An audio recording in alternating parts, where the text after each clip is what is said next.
Toby, isn't this nice and open? Uh-huh. So open, huh? It's opener out there. It's more open out there? Mm-hmm. Way bigger. Wow, check this out. It is ready. Today is the day.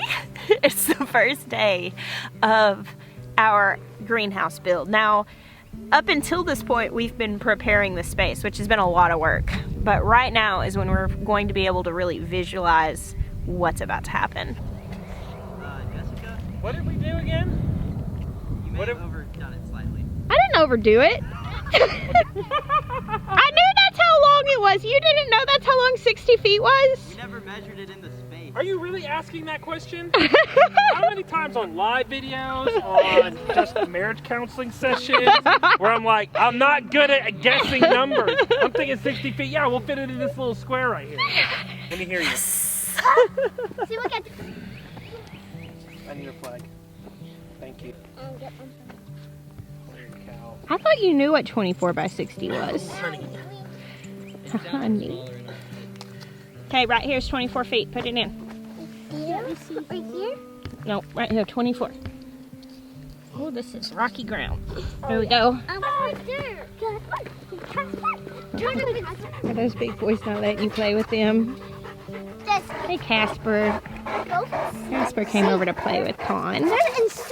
Our neighbor stopped by here and let his dog go in the backyard and play with our dogs for a little while, which means that Con is about to be wiped out because they just ran all over the backyard for like 30 minutes. But Bear just wanted to hang out with his mama. Is that right, baby? I've got to go grab some more straw from storage, but I've been putting another layer of straw over my potatoes. Basically, I'm covering them almost all the way up, just a few leaves popping through, and it's supposed to rain, and then after that settles, the straw will probably put more on top of that.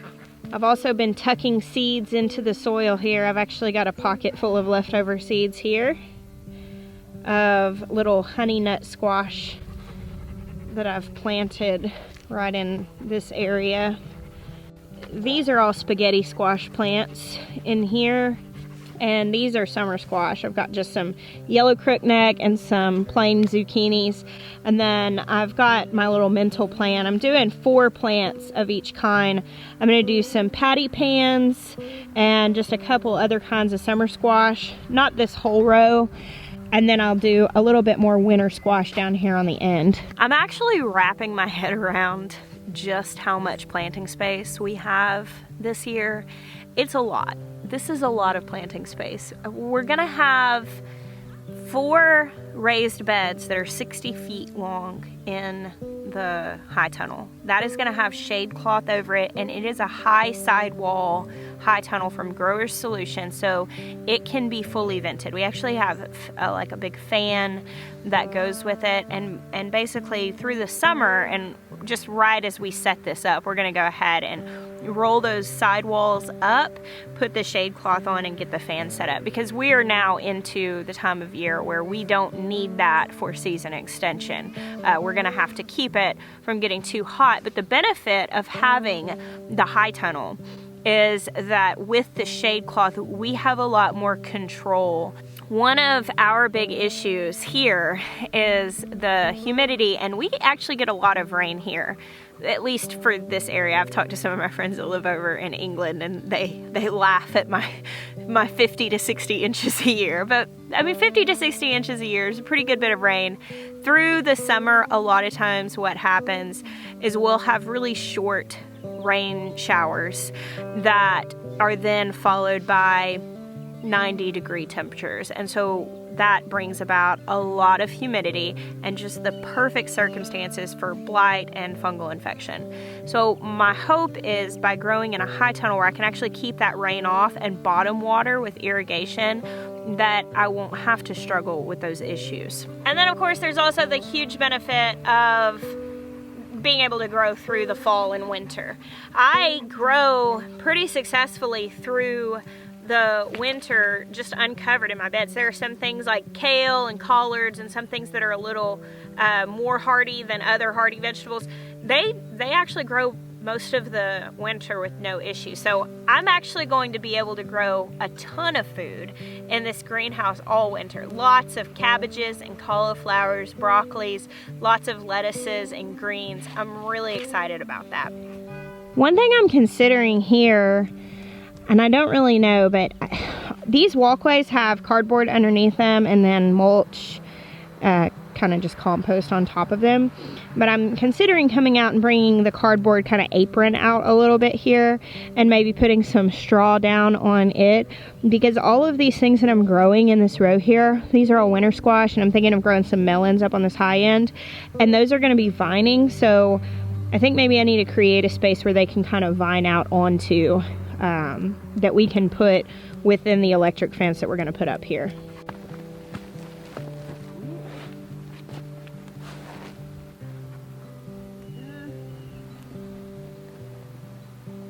Yeah, this thing is huge. It's not that big. It's way bigger than I thought it was gonna be. I mean, in your head, like I was thinking 60 feet, you know, that's pretty far, but Yeah. We're gonna grow lots of food, Ben. they told me 44 feet, like down there, and I was like, this thing is big. Did your little friend have to go home? Are you bummed? Do you need to go inside and have a little couch nap? Your ears all flopped back. Con and I agree the couch naps are where it's at. I love a good nap on the couch. These little daffodils are opening late because I planted them late. Also, look. They're starting to open. It'll be so beautiful. So to give you a little bit of reference about how big that greenhouse is, these beds are 48 feet long, and the beds in the greenhouse are going to be 60 feet long. Now the rows are going to be a little less. These are 4-foot rows. The rows in the greenhouse are going to be a little closer together, but we're going to have 4 long beds in the greenhouse. Oh, hello, lovely. Let's step in here where it's warm and not windy. To share a little insight into the way my mind works, I'm a dreamer. I love to imagine, to plan. I've had so many ideas for this property in the 6 years that we've been here that haven't happened, that honestly, some of them we've done now better than I even imagined. Many of them have turned out that way. Some of the things we changed our minds, decided to go a different direction. Also okay. Basically, because I am such a big dreamer and planner, I kind of have to walk that tightrope line between big dreams and contentment with reality. It's a hard balance sometimes to keep myself in check, like to keep dreaming big, but also be okay with the process that's required to get from point A to point B.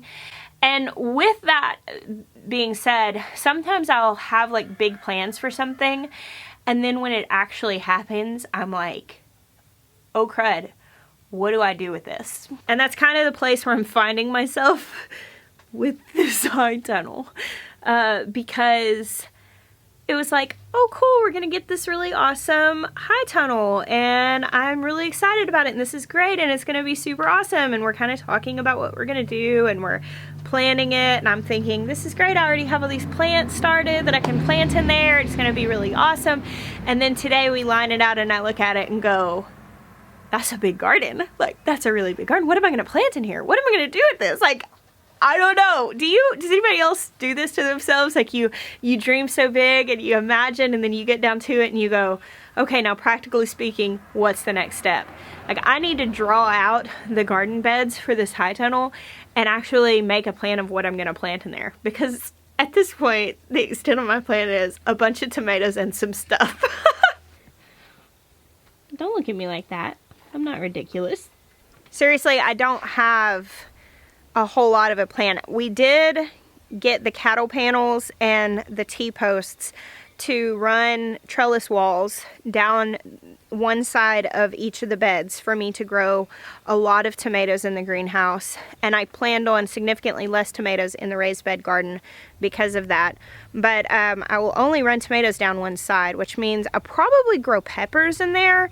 I'm really curious because here in 7B, I could possibly keep peppers from dying over winter. It really just depends on what kind of winter we have, if I can keep the greenhouse warm enough. Some of you may not realize this, but I actually haven't been gardening that long. I think I started taking an interest in gardening about 12 years ago and did some things in containers. That was like when I tried to make my first garden, which was a complete and utter disaster.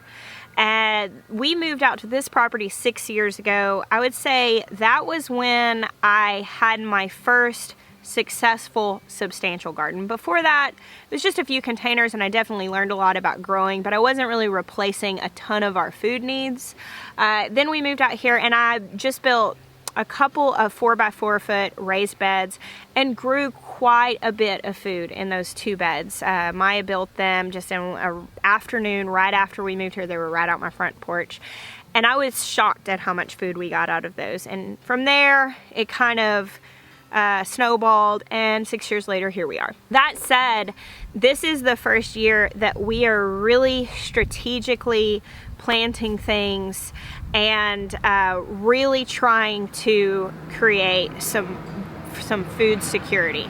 And right now, one of the things that I'm taking into mind when I'm planning what we're putting in is really how do I make full meals out of what I'm making, which means that we're planting more like winter squash for storage. I watched a really good video the other day by a channel called The More You Grow, and he was talking about his favorite crops for like food security, and he really made a great argument for sunchokes. And that's something that people have said to me over and over now, that they're very invasive, so I'm not 100% sure where to put them, but I put them on my list after watching that video. I was like, I really need to get some sunchokes started because that is a great crop for food security, and I've known that, but that kind of pushed me over the edge of decision. So thank you, The More You Grow, for that, and I will put a link to that video down below. Are you guys having fun on that pile of soil? Oh, yes, God. I can't believe I'm climbing on poop. You can't believe you're climbing on poop. Okay. Hey, Mom. Hey, farm boy. Hold up. What you got there? Sticks. Sticks? Yeah. That looks fun. Right now, the guys are laying down this weed control fabric. And basically the greenhouse itself, the wall is going to sit on this. And what this is going to do is make it so that we don't have to weed eat right up to the edge of the house. There will be another strip of the fabric that goes this way on the front and the back. So the whole perimeter of the HighTunnel will have this fabric underneath it. What do you think? Honestly? Yes. What have I got myself into? Really? This is huge. Here's where the HighTunnel will be, and then right here in this little area, you can see it kind of looks a little different. This is where our original chicken coop was years ago. Oh, it's so windy. I can see it moving. When the microphone starts shaking, it's never a good sign for audio. This is where our original chicken coop was when our first chicken coop that we built was an old dog kennel that we closed in right here. And it hasn't had chickens in it for a couple of years. There was a brief period where we had cleaned it out and used it as a structure where our boy goats stayed. Whatever, all of the instances where animals stayed in this, we had turkeys in it for a little while. There are several inches of very, very fertile soil where this is. You can kind of see it here, but you might kind of turned a little bit of it. This is garden gold right here. And then kind of the same thing going on in this area. This was a tent that we used as a structure, and it wasn't meant for the animals to stay in, but they got in it a lot, and it has really fertile soil here that's built up from having animal droppings that have composted.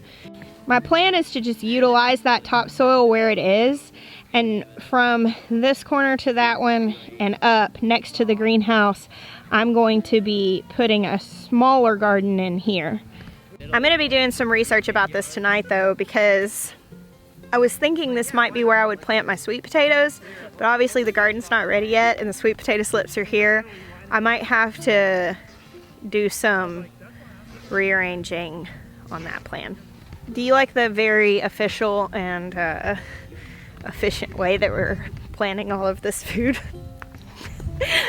Oh, we're literally gardening by the seat of our pants right now. All right, I'm gonna go cook dinner. Well done. Well done, guys. Greenhouse has started. It started. It's beautiful. I'm excited. I'll cook you lots of good dinners out of that. What? I'll also grow the food. You just gotta build it. This is mostly just gonna grow tomatoes. No. I'll also grow other delicious things. Some tomatillos in here. Tomatillos. We should dedicate the entire greenhouse to ground cherries. All of it. That you can't even eat that many ground cherries. Bet. No. Hold my hammer. The soil's hot. Right. That's because it's compost. Yeah, because they burn it with the flamethrower. No, it's not hot from the flamethrower. That was a long time ago. This is warm because it's still breaking down a little bit. Oh. Hey, when you come in, straight to the bath, and those clothes need to be in the laundry room, okay? A meal? What can I do with it? You can put food.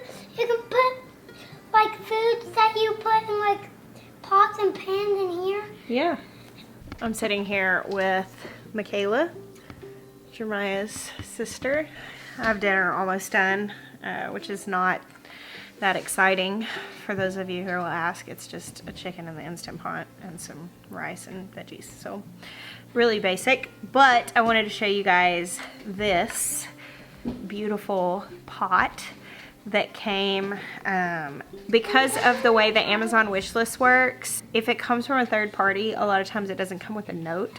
So I have no idea who to thank for this, but thank you so much. This actually came in the mail yesterday, shortly after the video of Kitten George went live, and I was having an understandably really hard day, and this was such a bright spot in it. So thank you so much for my precious tomato pot. I literally sat with it on my bed for like 2 hours yesterday evening. Jeremiah made me put it in the kitchen because he said I was being silly. Why are you filming me? Because you're so cute. Well guys, we are about to eat dinner, so I will say farewell for now. Thank you for hanging out with me today. I bless you. Until next time.